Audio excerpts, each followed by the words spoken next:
अब शादी करके तो भोले बाबा आ गइलन। पार्वती कहत है कि का देख के हिमाचल राजा भुला गइलन कि टूटली पलानी में हमरा के रख देलन, हम कैसे रहम ई बौरहवा के जाऊ रे। वही पार्वती रो रो के अपना माई से कहते हैं और भोले बाबा से कि अपने तो चल गइला पर्वत पहाड़ पर हमरा के गवना करा के भांग तर बैठा देला, कैसे के दिन जाई हो भोला। तब कहते हैं भाव से कैसे करके दीदी है, अरे गवना कराई भोला जी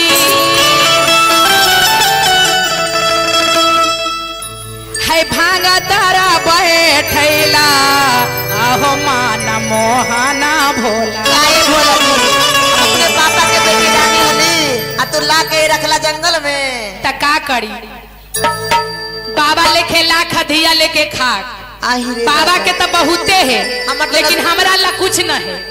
इसीलिए पार्वती के उदाहरण देल रहे कि बाबा लेके लाखा हमरा लेके खाक। हम तो नसीब पार्वती कहते हैं कि गवना कराई भोला जी अरे है भांग तारा बैठैला आहो मान मोहन भोला। अरे अपने चालाला गाएला आहो मान मोहन भोला।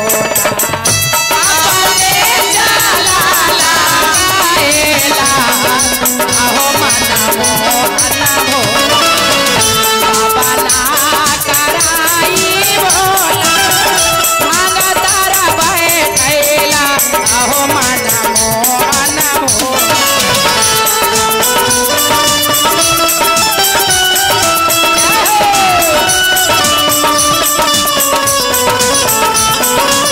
अरे अपने जाला लगाएला आहो मन मोहन भोला।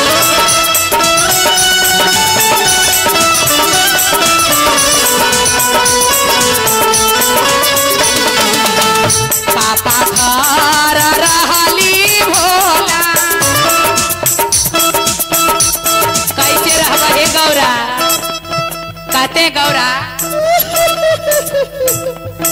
अरे कैसे रहा पापा घर रहली हो भोला कोठवाया दरिया हो मन मोहन भोला।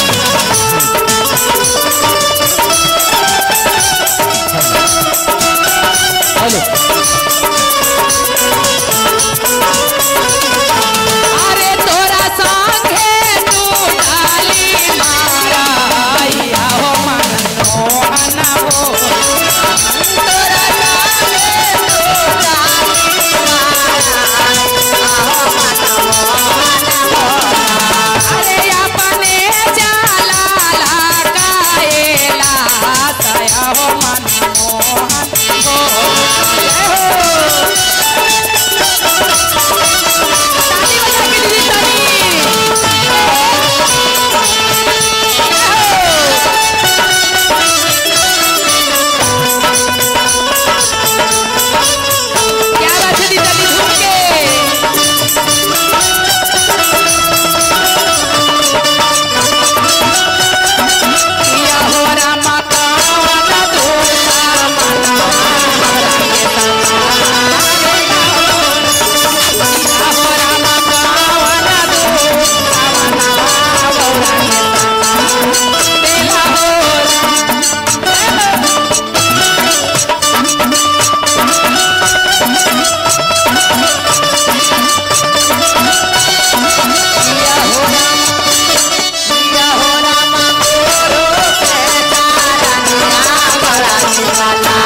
हो हिमाचल के राजा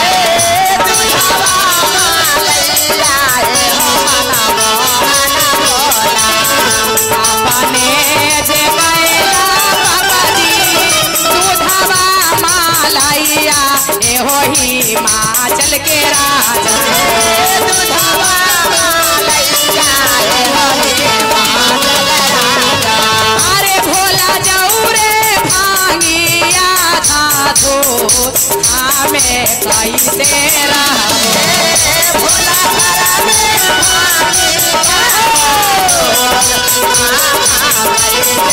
अरे भोला जी चाला लना गाएला कैसे भोला जी चाला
और क्या कहते पार्वती कि सब चीज तो छूट ही गए लेकिन संघे के साथी जब छूट जाए तो बड़ी मलोल आवे है।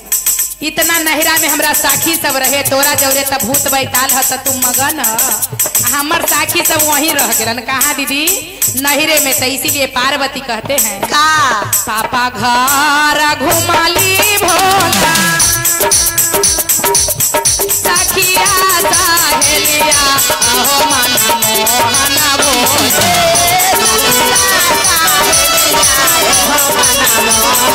अरे तोरा जाऊ रे भोलावा बैठा अहो मन मोहन तोरा जाऊ रे भोलावा बैठा अहो मन मोहन तोरा जाऊ रे